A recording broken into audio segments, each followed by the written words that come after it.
Welcome everyone to our third table talk. I am thrilled you are here. Join us in person or live. And this is also going to be available as a podcast episode and a YouTube episode for people to watch the conversation as well.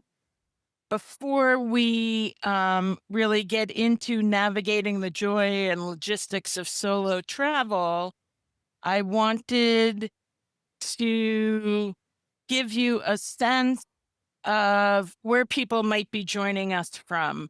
So you can see from east to west coast, and in between the United States, the continental United States. We also have folks registered from Hawaii. We have some folks registered from Ecuador. We had someone who wrote in the comments of their registration that they were on the east coast of Australia and trying to beam in to join our conversation.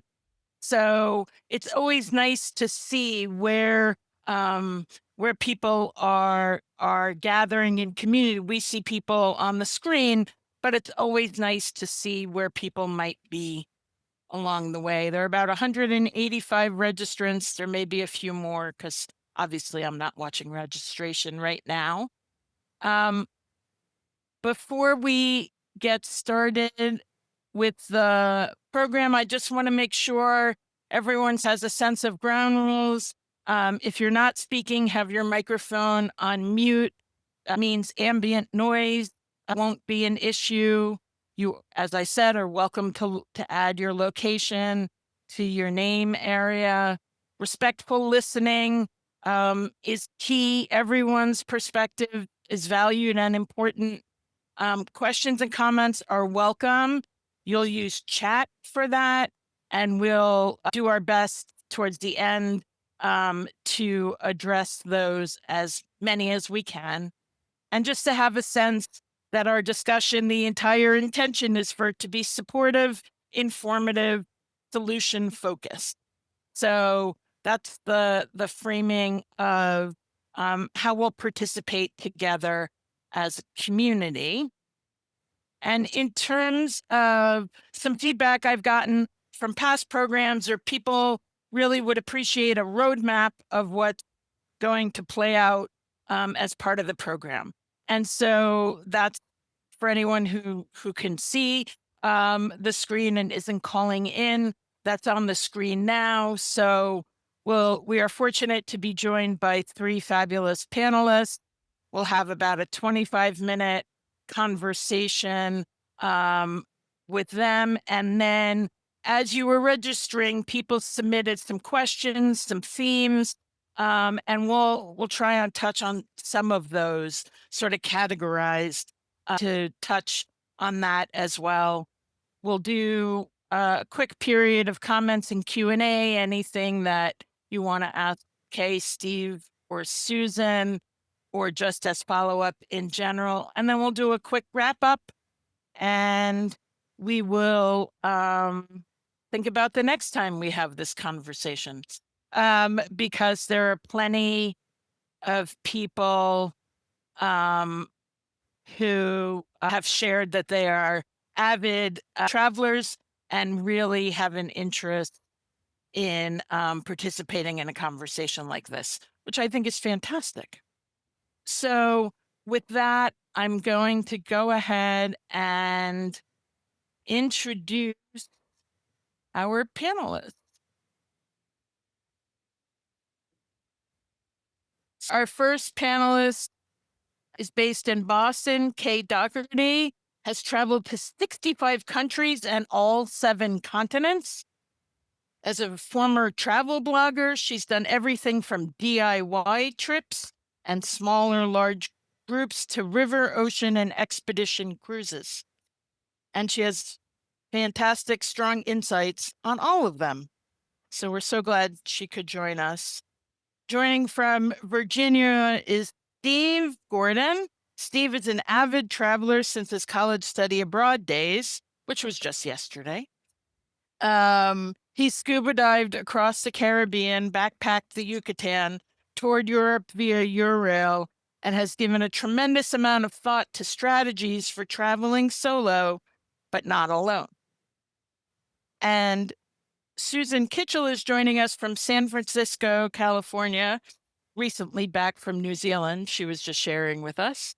Um, and for Susan, travel is all about new perspectives and lingering in cafes and contemplating history and staying endlessly curious and energized before returning home, newly inspired to plan the next journey. It is going to be a fantastic conversation. I'm thrilled the three of them have joined us. The way our panel conversation is going to go is we have a few segments. The first is really focusing on how to evaluate the landscape of group options and handle the mental preparation of stepping out alone, and really taking that leap.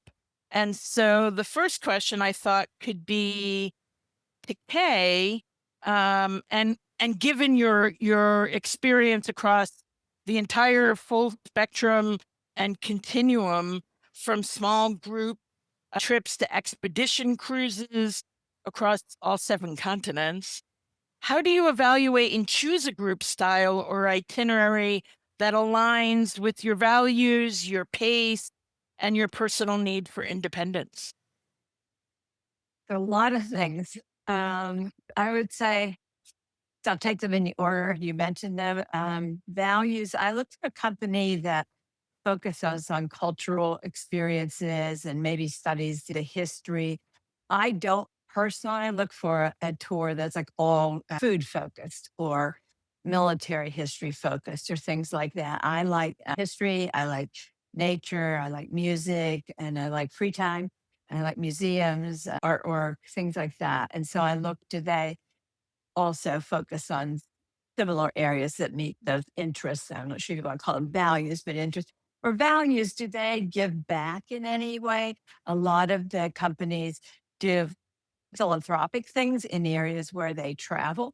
And I think that's worth looking at. I was with a company in Costa Rica earlier than this year. And we went to this small town, and that's almost dignified, and where they actually bought a refrigerator for the local school that had just gotten a roof on all of the school in the last year. And they talked about how that refrigerator changed how everyone could how long they could be at school and eat safely. So it's not always that they have some huge thing, but I like to see that they have some values that there's evidence of. Pace was your other thing. I like a fast pace. I talk too fast. I walk too fast. I do everything too fast. I drive people nuts. So I like a fast pace in terms of my personal getting around pace. I don't like a fast pace and the old, if we're probably mostly old enough to remember if it's Tuesday, this must be Belgium. I don't want that at all. So I want to know what's the minimum number of nights they spend somewhere, how much time is on a bus, or are there a lot of inter and intra country flights? How much of my time is really experiencing a place and how much is in transportation? And another thing that relates to pace too, because if there's a lot of driving around, you can bet you're going to have a lot of getting out of bed at 5 a.m. And I know some people think that's a splendid time. I think it should be illegal. And independence, I think that was your other thing. Like, hey, I'm pretty independent. So I want a trip that doesn't include all the meals. I don't want to go to all my meals at restaurants that'll take groups because they're not usually the better places. Or in the little nooks or things they can't book that many people. So I like time on my own. I don't want every day booked. I want to take a day to just do whatever I want to do, go buy something I don't need or something. And so those are things I look at, the values. Do they align with my interests and my values as a person? Pace both my own and of the trip. And then independence, like how much do you want to be on your own versus do you like to be with other people? I always say I'm a gregarious introvert. And I go until then, I'm like, I need to go and plug myself back in the wall. The social battery. Yeah. Thank you for sharing that. Building on the choice of itinerary, Steve, when you're looking to join a group as a solo traveler, how do you achieve that balance of traveling solo but not alone? Um, are there quote unquote green flags or specific factors you look for in a group dynamic that will be a good fit for an independent traveler? One of the things that I look at is whether or not the company itself is solo friendly. Mm, That is really important to me because statistically, we're about a quarter of the population, if not bigger, at this point. And I don't want to just see someone who knows how to market to us. I want to see someone who knows how to provide for the things that we need. And I'll talk to them and ask, and I'll ask them how many other solo travelers are signed up for this trip, because I do like my own downtime, but I also want to know that if I want to have meals with people, that I'll find others. And I'll ask them, what do you do if the meal isn't listed on the trip and I want to eat with people? And I want to hear their answer. So I asked the company that. I'll just tell you, a National Geographic expedition that I did, all the meal tables were communal, and that was a real plus for me. And there were about a half a dozen, maybe 10 solo travelers on that trip, and we were all very much welcomed. And in fact, some of the couples said, "Yeah, we got kind of bored with each other. It's nice having other people to talk to as well." So it to me, those are green flags. And I carefully look at them. I also look at the reviews. And there's so much research now available. And TripAdvisor, often you can check solo and get all the reviews from the solo travelers of a hotel, of a trip. And I think that's really important too. And I'll tell you, the other resource that I've been using recently is AI.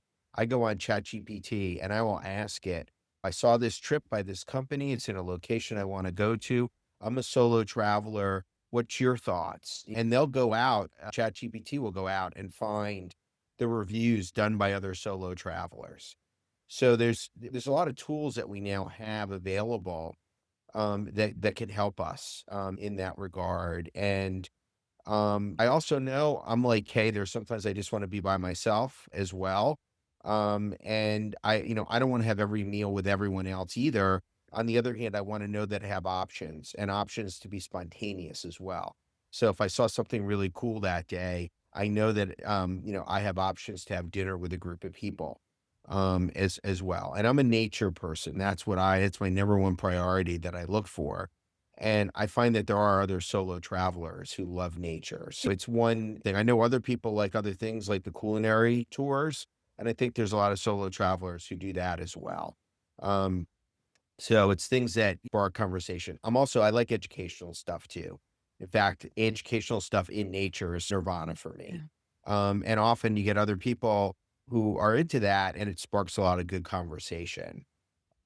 So I hope that responded to you. Yeah. So, Susan, we know that choosing a trip is one thing, but then how do you actually take that first leap um, and join a major journey on your own? That can feel really daunting. Um, I'm Knowing how adventurous you've been and how endlessly curious you are and have been, um, how do you prepare mentally for these new journeys? Um, was I'll there start. yeah, was there ever hesitation or nervousness before you took those first trips? There's hesitation and nervousness with every trip I'm taking, but I started after COVID. I retired 4 weeks before the lockdown. So my travel plans were quickly aborted. And Mm, so I was able to put off the anxiety. And when I finally felt comfortable enough to travel, I started out by going to two cities I had intended to go to for many years. I went to Savannah and Charleston, where I knew I spoke the language. I knew I'd like right. the food. I knew there was enough to do on my own that I didn't have to worry about having somebody organize a way to get from point A to point B. And so the biggest challenge then was to actually get myself on an airplane after COVID, after the world started to open up.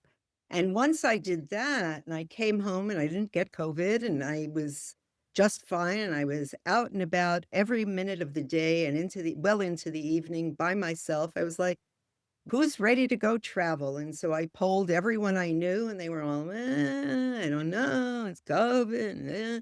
And I was like, I got to go. I'm getting older. I don't know how long I have on this earth, and there are things I want to do. And so I started thinking about where I wanted to go. And I always had a thing about Morocco. So I just said, oh, I'm going to go to Morocco. And I knew that wasn't someplace that I felt comfortable going alone. And I also knew that I am not a big bus person. I Uh, don't like, um, I don't want to follow anybody around holding an umbrella, or I don't want to be wearing a lanyard saying, I'm Susan. If I'm lost, please call. So I started just using the internet, and I started mhm, thinking, what do you do if you're interested in certain things? And I'm a cook, but I don't want to cook on vacation too. And I mhm. don't want to bake on vacation because I bake at home. So what is it that I really love? And I started really thinking about that. And so I realized I really love textiles and crafts. So I started Googling around for trips that were focused on textiles and crafts. And lo and behold, I found a textiles and crafts tour company based out of Australia that was going to Morocco. And since it was Wow. based out of Australia, I was like, "Ooh, can I really go? Do they take Americans?" So I emailed them, and they were like, sure, we'd love to have you. And it turns out it's really great because our dollar is so much stronger than theirs that I felt like I was getting a real bargain. And it was one of the best experiences of my life. There were 10 women. I also did only women because it's been my experience that sometimes when you're with couples, you don't really get to eat with anybody because everybody's eating together. It's by twos, or maybe if they came with another couple. So I wanted to make sure. I just thought the women would be more open.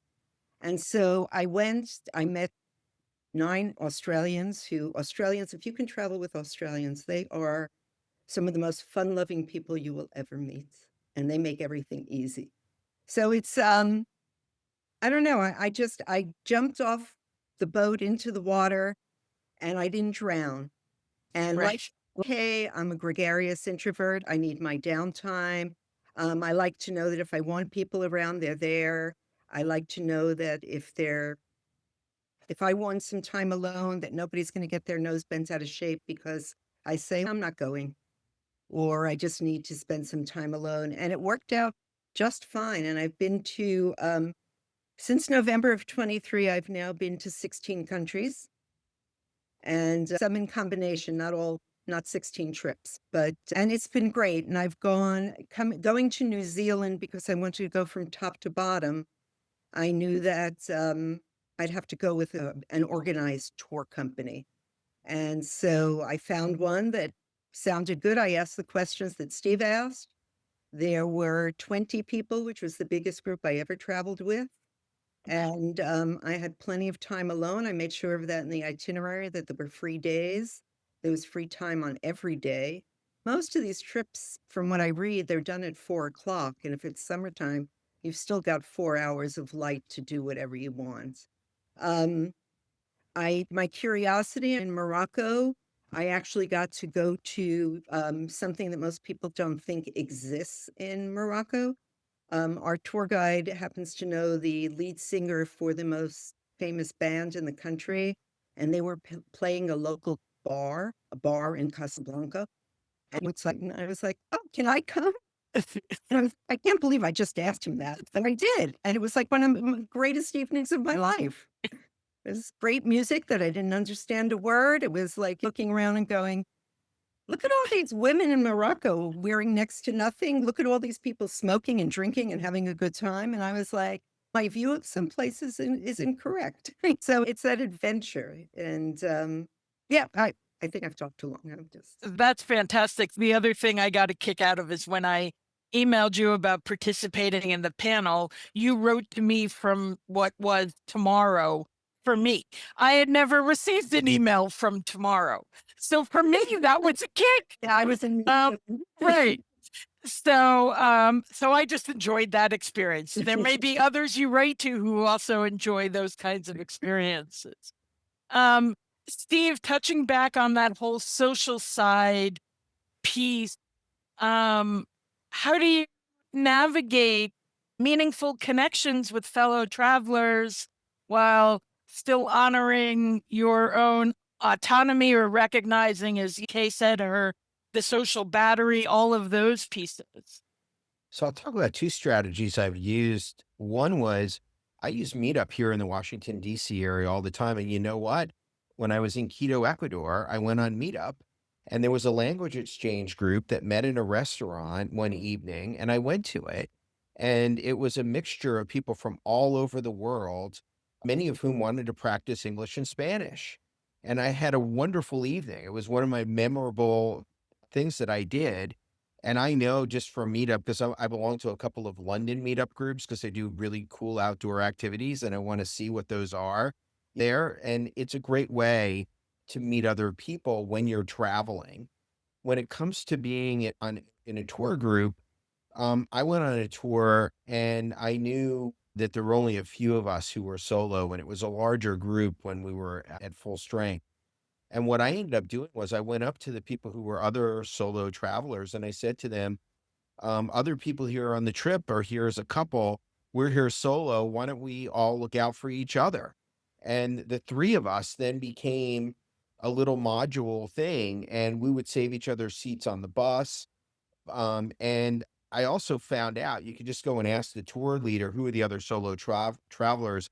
I waited for her to read them off as she was doing attendance the first day, and that's how I figured it out. But I didn't have to do it that way. I could have just gone and said to the leader, I want to know the other solo travelers so we can all get together and do things. And throughout the trip, we did a lot of stuff together. We had some meals together. I still get text messages from some of the other two solo travelers from that trip. We have a little iChat that we started while we were on the trip, and it's continued. So I really think being proactive is important, not being a wallflower. And I'm a bit of an introvert as well. So I did have to find myself being extra friendly. And really all it takes is the first day or two getting out of my introvert state and being friendly. And then one thing leads to another. Same thing, National Geographic trip I was on. I met so many people, and really it was around the meals. That was, you sit down with people, you get to know people, and that was a really important facet of it. I've also been to a spa where they have a communal table. They call it a captain's table or a communal table. And I would meet people at dinner, and then you see them throughout the day, and you feel much more like you're together.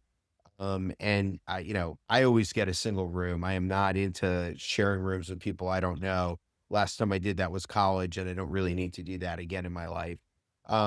So that's one way to preserve independence is to get your own room. And most of the companies, they do that. And one thing I'll also say is that it's important to investigate if there's a single supplement and how much it is. And Mhm. there are companies now that are doing a lot better at that where either there isn't one or it's minimal. It's not double the price. I have seen that also, and I just avoid those companies because on principle, I just think that's not a company that I want to do business with. So it's a combination. It really, but if you got to strategize and you got to come out of your shell, at least for a little while at the beginning of a trip, and then it's Mhm. okay to kind of go back in again.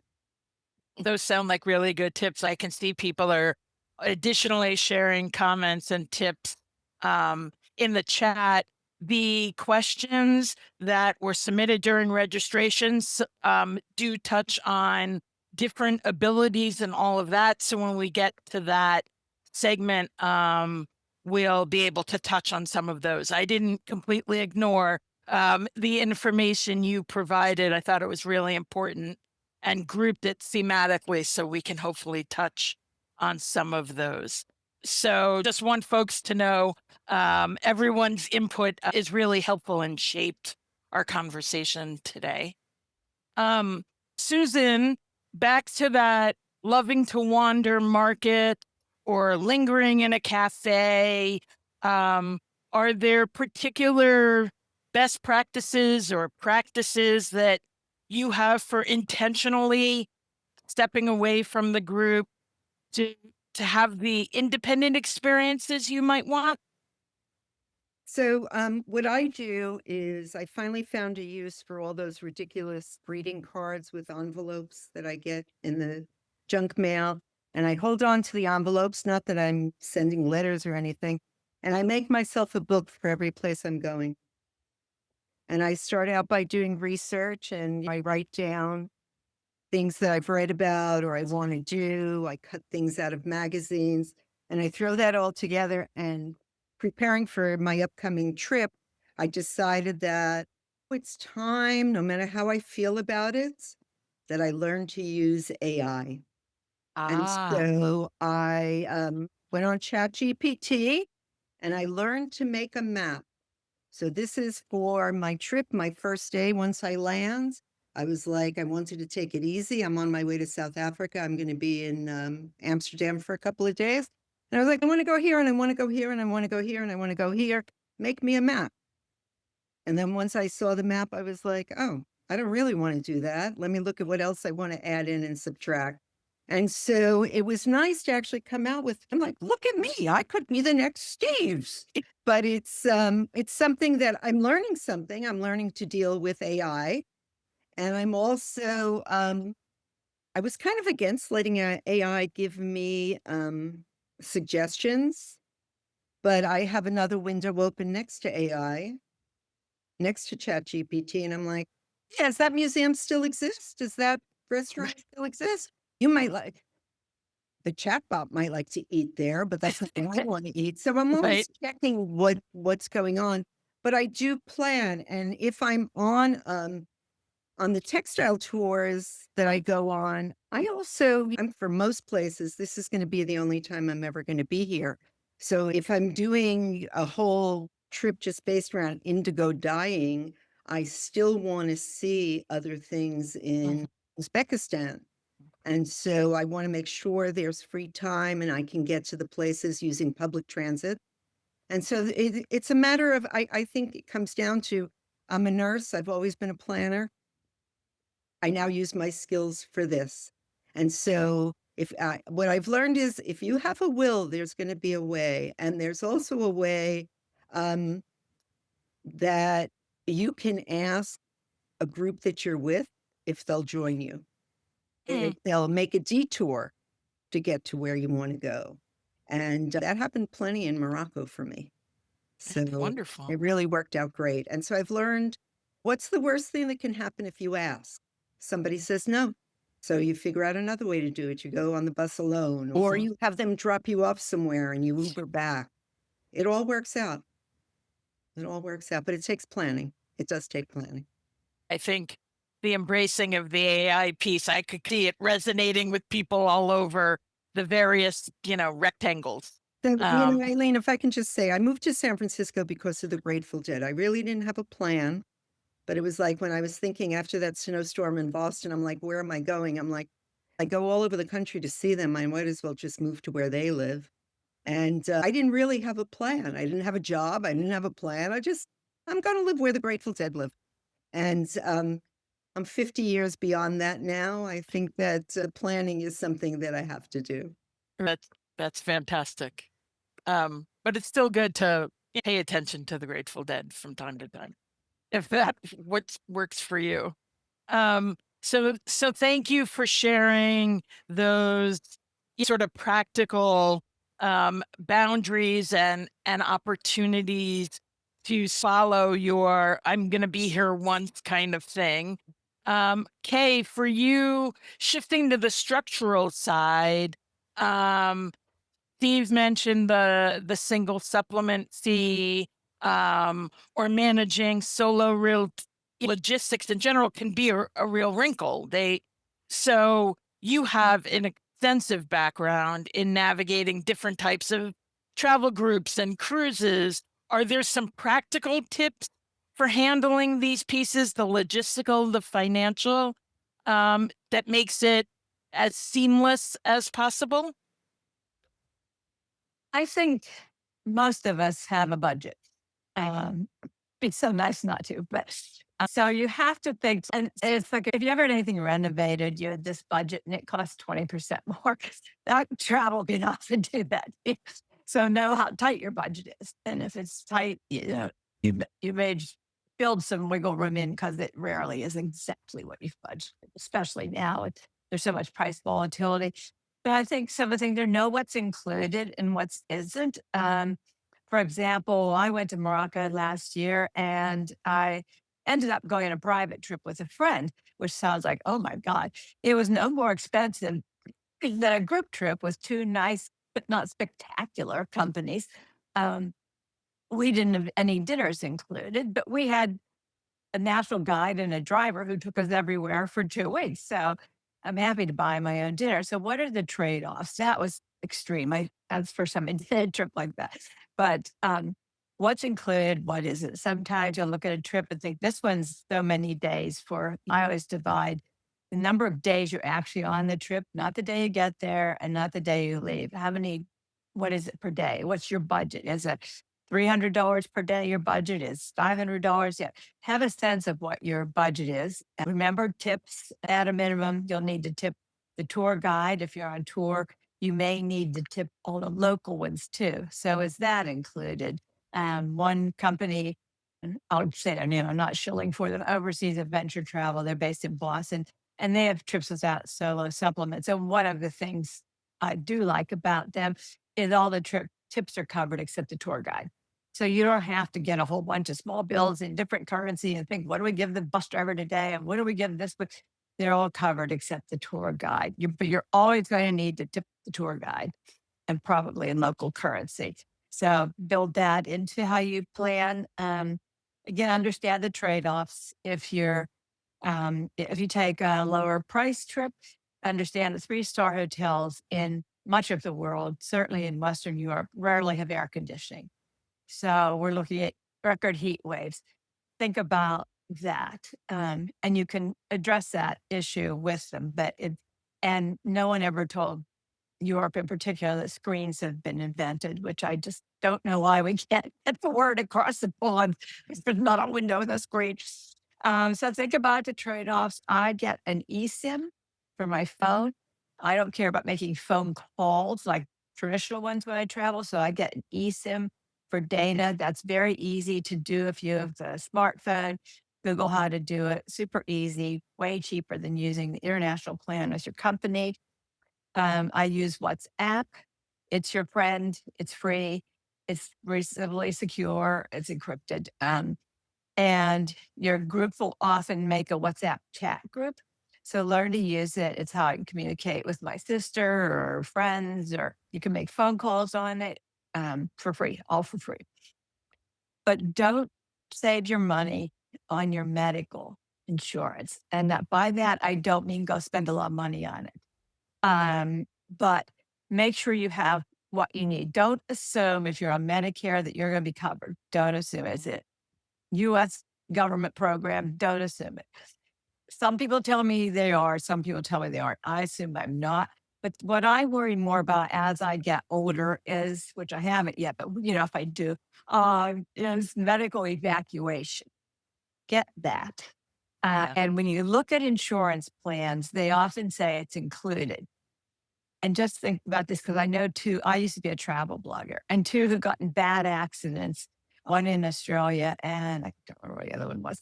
And they had evacuation, but it's always to the nearest facility that insurance company deems appropriate. And there are two companies, one's Global Rescue, one's MedJet. MedJet, you could do just one trip for $95, I believe, ballpark. You can get trip for a year memberships, and they bring you back to your choice. I would want to come back to Mass General. I don't want to be rehabbing in Australia or other places that may have fabulous medical care or terrible. But I don't have anyone to help me navigate it. I don't. So really pay attention to your insurance and what it means when it says evacuation insurance. That's my If little I could my just little say, ad. if I don't carry the type of insurance Kate is talking about because I have a credit card that provides that kind of insurance. And that's why I pay for that credit card. And also, I have an annual plan, which is much cheaper than a trip by trip plan. So for me, when I look at a budget, if I had to insure each trip individually, I would not be taking the trips because the older you get, the more the individual cost is. So you can get an annual Okay. plan, but you do have to check what's important to you. And I that have an I think annual is really plan for important. health also, Susan, and I have an annual plan for evacuation. I don't do them on a trip by trip basis because I do about 4 trips a year. And so It it's, does add up. you know, So just it just adds so up. people are aware that there are other options than either buying it through Oat or buying it through, Oh, whatever trip don't buy it. you're gonna buy it from. There are, really good places, and Steve just put one in the chat that actually will compare different plans for you. And you should Yeah, I also would. ask because I thought that my HMO didn't cover anything overseas, but they do. So there's an extra thing that I didn't know I had. And you mentioning the travel company providing it, I have traveled with OAT and I will not buy theirs. It's very expensive. And you are not the named insured, which is nothing we're going to go into here. They are. So if there's a claim and they pay it, they'll get paid to them. And then you try to get it from them. Don't buy it from your travel provider. So I'm glad you brought that up, Susan. That is not the place to buy it. You'll pay way too much. And also, I would second WhatsApp, but I do use my phone carrier actually has a very generous plan for a month, and I do use my data and I text and I, check the different things during the day. Sometimes I'll call somebody. And so I like having my carrier's plan. It's the same plan I have here, but I get a monthly rate for international. And that works for me. So you have to look at what works for you and what's out there because there's a lot out there. I mean, Right. it's something that, especially for seniors, travel is now a big thing. And it's Mm. And everybody wants to get in on it. this is where ChatGPT can be very helpful. AARP also has a lot of resources That's for seniors who are traveling. There's an enormous amount. And in fact, I'm always surprised when I come across some really great resource because I've done a lot of research, but there's just a lot out there. Um, Excellent. I know a couple of people have put in chat they'd love to formulate a checklist. One thing you can do is you're able to save the chat. I know that's a lot of text. I will see what comes out of chat and maybe ask our panelists to contribute some resources we can send as follow up if that. And if I can just say, Aileen, because the chat pops up on my screen, so I Yeah. read really quickly. The people Yep. who are asking about limited mobility, what I find is really important is when you're looking at trips, actually know what your capacity is. So one of the trips I was looking at was an e-bike trip, and I haven't been on a bike in years. And I was like, "Yeah, but it's an electric bike." So I went and I pulled one of the electric bikes out of the little stands we have around town. I was like, yeah, not doing that. And it's really being honest with yourself. How far can you walk in a day? How many flights of stairs can you go up? Will you need to carry your own baggage? I Mm. start out pretty light, but I end up pretty heavy with my bag. And it's because I buy fabric. And it's so you really have to be honest with yourself. And then you can do, if you're good with the computer or have your grandkid or somebody do it for you, just Google. I use a cane. I can go up 2 stairs, 2 flights of stairs. I can't carry my own bag. And I don't want to go more than 3,000 miles. And you're going to wind up with a bunch of stuff to look at. The other thing I'll say, and I used to enforce the Americans with Disabilities Acts, and I think the United States has done a better job of becoming accessible. It's not perfect. Believe me, there's still a lot of issues here. But when I go to other countries, I can see the difference in the built environment. I was recently in Canada, and it looked to me like they had some of the things there. Now it was also on the border in Niagara Falls. So it may well be that they were making sure that they were as accessible as across the way in New York. But there's also several really good websites for people who have disabilities and want to travel, where people have put information up. And there's also what I really like about it is there'll be people will put up little videos and information about issues they've had. And they talk about the companies and which ones are particularly good for people with disabilities. There's resources out there. And even if you don't want to think of yourself as having a disability, having limited mobility might fit that. It's worth availing yourself of some of those websites because you got people who've done a lot of thinking about it and been frustrated, frankly, Mhm. because there's a lot of things that are not accessible as well. And if I can say as a nurse, the one thing I would advise everybody is just stay hydrated because I've learned not to tell everybody initially I'm a nurse because then I know everybody's medical history and it's like I didn't come along to know your medical history. But it's most ailments that people have can be alleviated by hydration. Certainly not mobility ailments, but any other Right. kind of ailment as they start out, unless it's a major issue. But anyway, that's just bring along some electrolytes, buy a bottle of water, put the electrolytes in it that way. Stay hydrated. So it is evident from our conversation that this panel conversation could go on for 2, 3, 4 hours, right? Depending at what point in the day some people are in.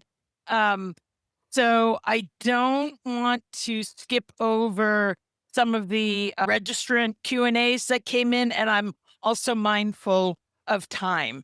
So I'm going to try and meld that all together to also give our group in general opportunities to chat with each other.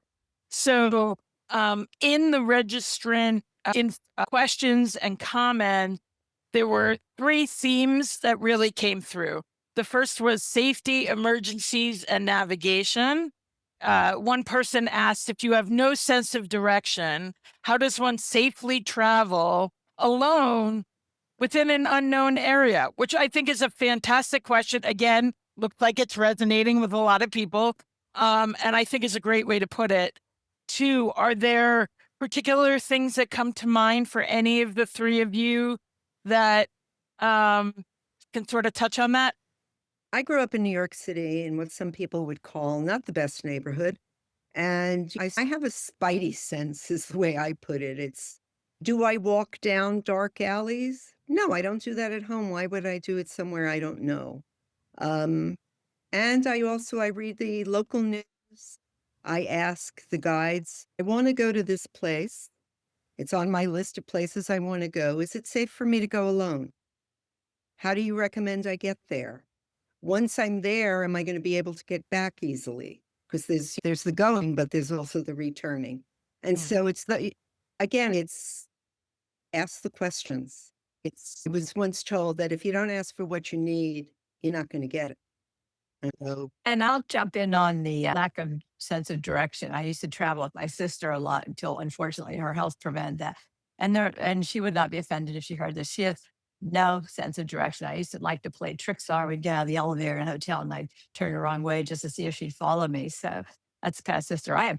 But so I think one thing you've heard all of us mention technology. So learn how to drop a pin in Google Maps. So when you leave, drop a pin for where you left and then put it where you want to go. I am doing this with my AirPods. It's get AirPods or whatever the equivalent is for an Android phone. And then you can have, if you have an eSIM or a travel plan like Susan does, you can have it talking in your ear, telling you where to go, but you're not looking at your phone saying, I'm a tourist. I don't know where I am. The oldest was walking down the street with a map. The new ones is your phone. So you can be alert to your surroundings, not look like a tourist, and they don't know it's talking in your ear. But try the technology at home. Don't wait until you're going out in Athens and you don't know how to use it. You don't know how to drop a pin. Do it at home. Oh, I see Right. someone says you can drop a pin in WhatsApp now too. I didn't know Right. that. That's also don't wear a brand new pair of sneakers on a trip. Right. Right. Don't do anything for the first time as Oh, you right. land in the right. But Um, something Steve, do you else, have something else to share before we switch to another theme? yeah, I just want to mention the State Department website oh yeah, whenever I travel outside right. the country, no matter where it is, even if it's a place that I know well, I go on the State Department Yeah, I agree. website and I'll just tell you, I've been to Baja California, which is part of Mexico recently, and the State Department website had a whole discussion of one of the hospitals there being really fraudulent and ripping people off and being careful about going there. And I don't go anywhere without first reading that information. And as a solo traveler, I think it's important I often ask the people who run the hotel and how's the neighborhood here. I got in late one night. It was actually keto. I got in at about 10 o'clock, and I was starving, and 2 blocks away was a McDonald's. And I asked the front desk, "Is it safe to walk over there?" And they then told me the concierge lounge is open. You can get the same stuff for a little more higher quality. But if you really want to go, we're going to send security with you. That told me something right Yeah. there about walking around that, and what they thought about walking around that neighborhood at night. Even though it was 2 blocks, they said, we would rather you go with one of our employees. And then I also learned about the concierge lounge, which was amazing. And it had One of the much better parts than McDonald's. One of the parts of the State Department website that I use, and I can't remember the name of it, maybe you know, Steve, is where you register where you're going and how long you'll be there. Yeah. And so I get texts if there's an alert, if there's something that's changed, and that's for medical alerts, safety alerts, whatever. And so oh, STEP, there it is. Thank you, Hillary. Yes, definitely. And that's something that I do before I leave the country, just so I do get that notification. War breaks out, I need to know.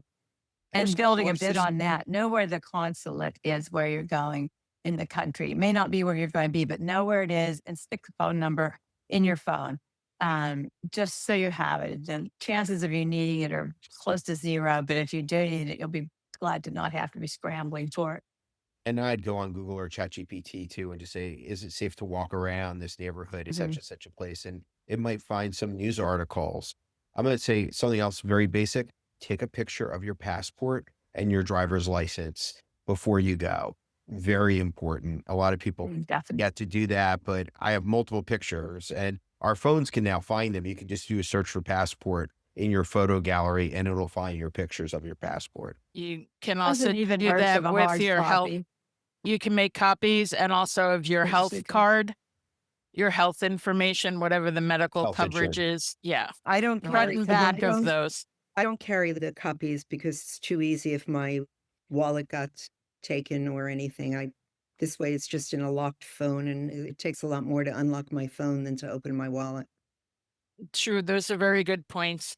On the note of physical ease and adaptability and limitations, one registrant noted they were legally blind, but still deeply love traveling and want to know what assistance might be available, what kind of guidance, institutional tools, pacing shifts can you share for customizing a journey so it can be done with more ease and comfort? So I'm going to say in the United States, it's a lot easier for people who are blind because many museums have audio access. So if you're walking around a museum, and people who are sighted don't necessarily know this, it's similar. If you know the captioning for people who are deaf, there's also access for people who are blind. I am not certain that exists in other countries, Well, especially in English. In Japan, the accessibility for the blind is really dealt with even on getting around the street, because there are certain things built into the street. So if you're using a cane, you know by the formation of the dots where you are and where to go. I don't know if that's actually, if it's Braille and Braille that we use. I don't really know how Braille works around the world, but again, if you have an audio assist on your computer, and ask ChatGPT or just Google traveling abroad while blind, something will come up. Either it'll say, don't do it, or it'll say, here are 10 things to look at. And the National Federation of the Blind and the American Council of the Blind might have some resources on their websites Or the too. lighthouse. Yeah. Yeah, Lighthouse is America, another one. Yeah. Excellent. And of course, this part of the conversation could go on and on, right? We are trying to accomplish quite a bit, a robust agenda here. The other theme that really came up a number of times is changing life dynamics. So for some people, solo aging is navigating on their own. For some, it's with a partner, married, spouse, etc. But that also sometimes comes with life dynamic changes where that partner, that spouse, that favorite person to go travel with, sibling, whoever, um, their ability to travel um, changes, and so people might find themselves without their traditional support system, whatever that means to the individual. Um, what kind of encouragement, wisdom, practical advice would you offer when people are trying to adapt to those kinds of things and thinking about travel? I mean, I'll say one thing is that if you go with a group that doesn't have a solo supplement, you're going to meet other people in the same boat. You're going to meet other widows and widowers. You're going to, whatever the reason is, people who are still married, maybe they're a caretaker for a spouse who isn't well, or their spouse isn't well, they don't need a caretaker. You are not alone, and you will meet other people that have been, if not in your identical situation, who totally get it. And people are very supportive, of almost unanimously supportive when someone is taking that. Travelers encourage other travelers. We don't say, you should stay at home with your sick husband. It was like, oh, somebody else can stay with him. Come join us, you know. So you are not alone. I think that's a main thing to know. Other I thoughts think on that? I think it's also something if you're used to traveling with a spouse or a sibling or a parent, and you're the one who's still going, you come home to that person. So I think an honest discussion of what does it mean if you go and they don't? Yeah, you're That's right. one to have. And I'm That's gonna add Yet one other not a thing. reason to stay home. Well, agreed. one other thing that's happened for me is that have loved travel all my life, but when I had a full-time job, it got in the way of my travels. So I'm Rude. doing a lot more now. And it's interesting because when I was more college age, graduate school age, I had my let's go, whatever, let's go Europe, let's go whatever. And that was everyone had that. And that's how you traveled. There are so many more resources now. And I feel like I'm learning anew how to do this, have some of the base knowledge. But for people who are like coming to this fresh again, who might have done it before, and maybe had done something more structured while you were working, that describes me. It's really, there's a lot of resources out there. I also want to emphasize something that Kay said. If a company is solo friendly, they don't have a solo supplement, you're more likely to find other solo travelers there too. And it's one reason to look for those because that's a good place to go. And I also think that if you're traveling, what we used to call off season, when the only time we were traveling was between semesters, Mm. college, most of the people traveling now in October, November, December, January, February, March are people who are retired. They Mm. don't have to deal with schools. They're not dealing with work anymore. It's a lot less crowded. It's a lot cheaper everywhere you go. And you wind up meeting a lot of people who are of a certain age or that give or take a decade on each side. I've met people who are well in their 80s and people who are just retiring at 55, which God did. I wish I could have done that. But there are a lot of people out there doing this on their own now because that's just what life gives you at this age. And And so that's a good you're way not to do alone. so. I think, yeah, To I save think that some money. You know, if absolutely. people want to travel, sometimes you'll look at an itinerary and think, oh, I'd love to go there in April, but that's $3,000 more than if I go in November. So it's back to trade offs. Maybe go in November. But if you have to be willing to And, wear a coat if you don't want to, but you have to. In some places, you can't really go in off season. That's true. Some of the Greek islands, people all go to Mykonos in November. Guess what? Nothing's open. So you also have to know, in some cases, places Yeah, but don't have much open. but some of that, the one year I lived in Boston, I love to go to the Cape in the winter. Mm. And Yeah, yeah. I I do I'd too. rather go to the Cape in the winter than in the summer and deal with that Right. traffic. Yes. If So, I could add two other additional Go things. ahead. I'm gonna Oh, de-spotlight everybody. You okay. got all of What us as you do. One is so Sunday and Fridays are the most expensive days to fly. And and Saturdays are definitely the cheaper days. I now feel like I have that luxury of flying other days. The other thing I want to add in is that I add buffer days for all my trips now. I never used to do that. And it's about sanity. It's about adjusting to time zones. It's about a lot of stuff. And when I get somewhere, I want a few days just to decompress from the logistical stuff. And then same thing, if I'm on a tour, I want some time at the end because I might want to go back and look at something that the tour didn't cover as well as I wanted to, but it also gives me a little bit more time. And that is, for me, that's part of having more time affluence than I used to have. And that's one other thing that, even if you have the extra time, you have to know what your body can tolerate. I've learned to do whatever it is that is happening when I land. If I land at 6 a.m., I spend the rest of the day awake no matter what it takes because that's how I beat jet lag. If I land and it's 11 p.m., I'm going to try to make myself go to sleep or at least lay in bed in a dark room because I'm just trying to adapt. So everyone adapts differently. I agree with Steve in terms of if you have the luxury of having a few days before and after, that's the best way to go because then you ease into the trip and you ease out of the trip. And you get to do a lot of things that may not be on your itinerary with whatever group you're going with. But I think what I was going to say before, Aileen, is I think there are differences between solo travel, which I've done. I did Portugal on my own, and being a solo in a small group and being a solo in a large group.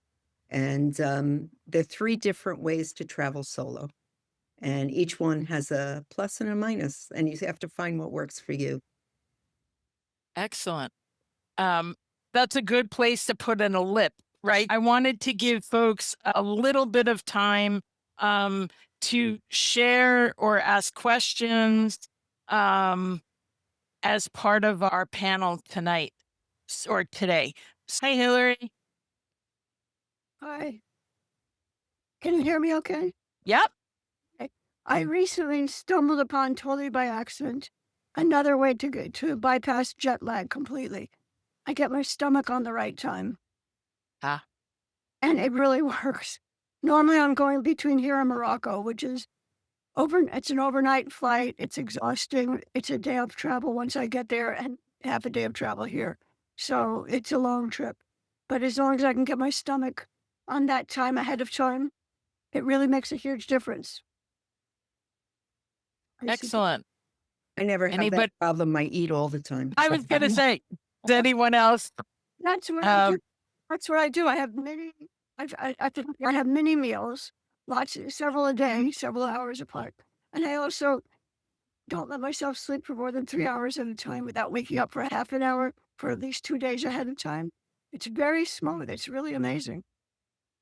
There's an app now that figures out for you when to go to bed for 5 days before wherever you're going. I can't remember, a time jumper, time leaper, something like that. You can Google that too.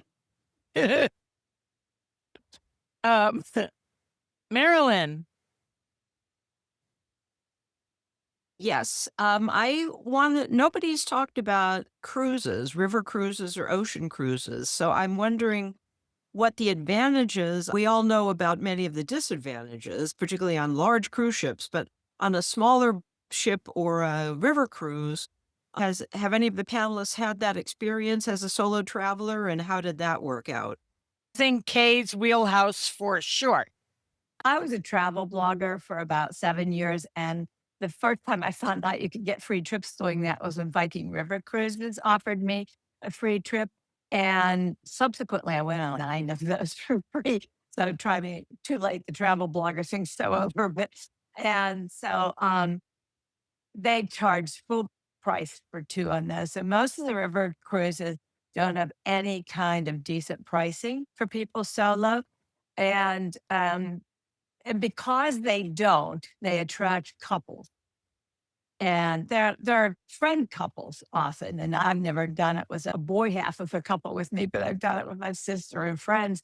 But they aren't very receptive. Everybody sits at dining room tables each night, and you find groups they aren't very solo friendly, the river cruises. And I did do one European line as well. I I don't do big ocean cruises, and expedition ones. I went to Antarctica and the Arctic Circle, and I'm going to Greenland, no comment, this year. And those you get, they're expensive by their nature. So you're probably not going to get a bargain, although I've gotten mine on sale. But they have people do go on their own because a lot of people have always wanted to go to Antarctica, but their spouse would dream of it. So you do get people on their own there, and they're very hardcore travelers, and they're very willing to mix it up. But more conventional cruises, I can't speak to. Those are the And, ones I know. and I'm gonna speak to the National Geographic expedition that I went on, which I really enjoyed as a solo traveler because it was all communal meals. And not only that, it was all nature lovers. So we all did stuff together, and I developed a couple of friendships, people I'm still in touch with now. Both of them, it was males, both of them were in couples. They were there with their spouses, but we hung out, and the nature of the activities were such that we were on an expedition together. And I've heard the same thing, Kay, that you've mentioned about Viking, that it's not so friendly like that. National Geographic also does, you have to look very carefully on, they partner with Lindblad, and they do have some trips and some cabins that they market just for single people.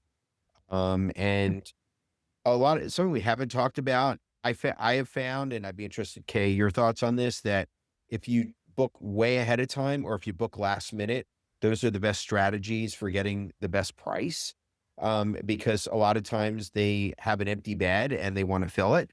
If it's last minute, and if you book way ahead of time, they're just trying to get the trip confirmed that they have enough people going on the trip that it's actually going to go.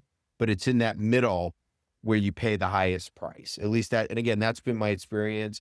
It may be totally different, but I don't think it's true for Viking because I got to know them well while I was a blogger and they were giving me all these trips. They essentially never have trouble filling an itinerary now, and they don't end up discounting at the last bit. But there may be some that do. So many of the old things that you book early or book last minute, you could save money if all by the wayside with the post-pandemic travel so different. got it. I want to mention one other thing too that I haven't mentioned, which is Tour Radar, which is an aggregation site. So if you're thinking to yourself, oh my God, there's all these different companies, how do I research it?